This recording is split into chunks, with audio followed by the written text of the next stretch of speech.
Hey everyone, welcome back to Cap and Trade. We're heading into the next episode of our NFL Salary Cap 101 series. Today, we are going to talk about roster bonuses. Let's dig in. Hey, so welcome back to Cap and Trade. Today, we're talking about roster bonuses here in our 101 series. So let's jump over to the slideshow like we always do, and let's get into it. So roster bonuses, can be bonuses that are earned based on meeting specific criteria. They can be lump sum roster bonuses, so pseudo one-time payment roster bonuses. They can be used as a signing bonus, which we kind of covered a little bit in the signing bonus episode a few episodes back. There's a 72-hour rule attached to guarantees with roster bonuses. There are 90-man roster bonuses. There can be 53-man roster bonuses. There's workout bonuses that are considered roster bonuses. And there's per game active roster bonuses. So whether or not a player is active on game day. But I want to circle back to the 72-hour rule. If you remember back on the guaranteed money episode, we talked about roster bonuses being guaranteed. When a player gets a roster bonus, when they sign their contract, if all three pillars of the guarantee structure, remember we talked about skill, cap, and injury, if all three pillars are in place at the time of signing, then that roster bonus is considered fully guaranteed and it prorates like a signing bonus. If it does not become guaranteed for at least 72 hours, or if it does not become fully guaranteed, I should say, after 72 hours, then it does not prorate on the salary cap. So that's the 72-hour rule. A lot of teams will attach maybe skill and cap to the roster bonus in form of guaranteed protection, and then 3 days after signing the contract, the third piece for injury will kick in so that it becomes fully guaranteed but does not prorate. So that's the 72-hour rule. Lump sum roster bonuses. So these are some examples here. So we have a 90-man roster bonus defined by a trigger date and criteria. So in this example, a player will earn $2 million roster bonus, a $2 million roster bonus if he's on the 90-man active roster on the 5th day of the 2026 league year. So that's next year. So this player would need to be a part of the 90-man roster. That means this player just needs to be on the 90-man roster to earn this roster bonus. This will become a decision point for the team. So they have between, the new league year coming up to the 5th day of the league year. This is typical. Majority of teams will do their trigger dates: 3rd day league year, 5th day league year. If you're the San Francisco 49ers or the Washington Commanders, then they do it on April 1st. Then you have 53-man roster bonuses, which also can be triggered on certain dates and certain criteria. The example that we have here is the player will earn a $500,000 roster bonus if he is on the 53-man roster on the first day of week 1 of the regular season. So that starts the Tuesday before the first game of the regular season. So if the player in this specific case is on the 53-man week 1 roster Tuesday of week 1 of the first week of the regular season at 4 p.m. Eastern, he will earn a $500,000 roster bonus. Here's a snippet from a player contract covering a lump sum roster bonus, but there's a little trickery here with this one because it's a payment schedule that quite a little bit different than what you would think is a lump sum roster bonus. For the sake of salary cap reasons, this is a lump sum roster bonus. It's one time, $6.67 million. But as you see in the language, it's paid out in equal installments over the number of weeks of the season. So this player is not earning his full roster bonus on the 3rd day of the 2025 league year.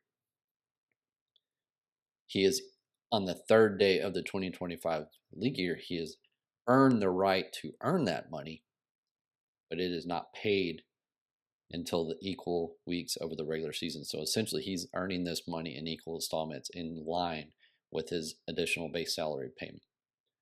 Some teams will do that. Some teams will do within 15 days of the trigger date.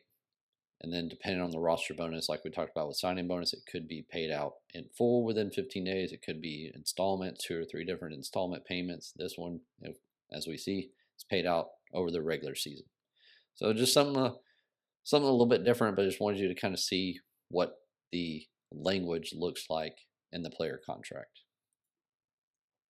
So next we have per game active roster bonuses, so RBs. These can get pretty funky. Houston uses these quite a bit. A lot of teams across the league use them. Other teams do not, like the Pittsburgh Steelers. But the example we're going to use today is a player that will earn up to $500,000 in one season. So essentially, he's paid $29,412 per game that he is active. The player must be on the 48-man active roster to earn this bonus. Now, there are certain situations like San Francisco will use both a 48-man and a 53-man weekly bonus. So if the player is on the 53-man but not active on game day, he still has the right to earn that roster bonus. But for the sake of this discussion, we're going to focus on it being an active game day roster bonus because that is the most common use of this. It's based on previous seasons. So at the start of the season, the player's roster bonus salary cap, that portion of their salary cap coming from the roster bonus will be either have a portion that's likely to be earned and a portion that's not likely to be earned. That's come week 1 of the season. So it's based on previous season. So if the player was active for 15 games the previous season, the next season, 15 games worth at $29,412 a pop will count towards the salary cap at the start of the season. Now, per game roster bonuses is the one bonus / incentive that counts retroactively, aka immediately, when the not likely to be earned portion is achieved. And we'll get into a full example here on the next slide to kind of better kind of break this down for you. So for this case, I got Ashton Dulin for the Indianapolis Colts. So in 2023, he was injured, missed the entire season. Okay. So for 2024, I've got it outlined in red here. He's due $510,000 for the season, which is paid out at $30,000 per game active. Appreciate Chris Ballard making things very nice and tidy with those numbers. So for 2024, the likely to be earned at the start of the season was $0 because he did not play. He was not active for a single game in 2023. For every game that Ashton Dulin was active, his salary cap charge would increase by $30,000. So every week, that salary cap charge number is going up by $30,000, by $30,000, by $30,000, by $30,000. I know because I was updating this number every week.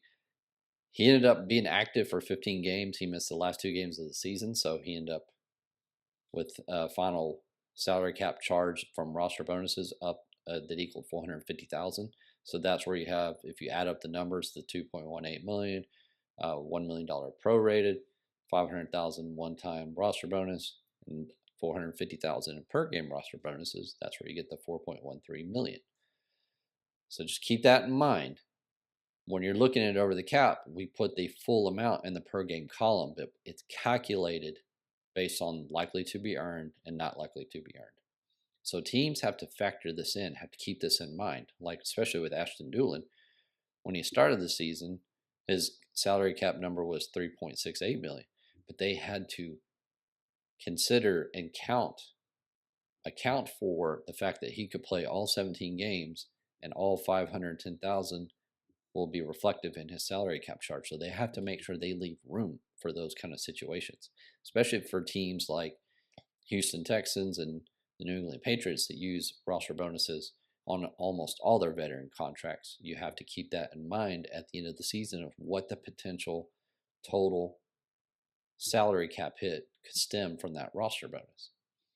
So that's just the mechanics of it. That's how it's going to break down on a per game roster bonus situation.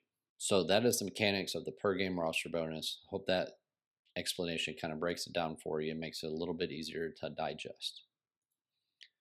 So that today is roster bonuses. So hope you enjoyed that. Hope it kind of better explains and helps you better understand how that whole topic works out. Make sure you stick around for the next episode. Before you do that, make sure you subscribe to the channel. That way you get your notifications set up for whenever new episodes populate. You'll get notified and you can come on over and watch the next one in the playlist. So we'll see you over there at the next episode. Peace.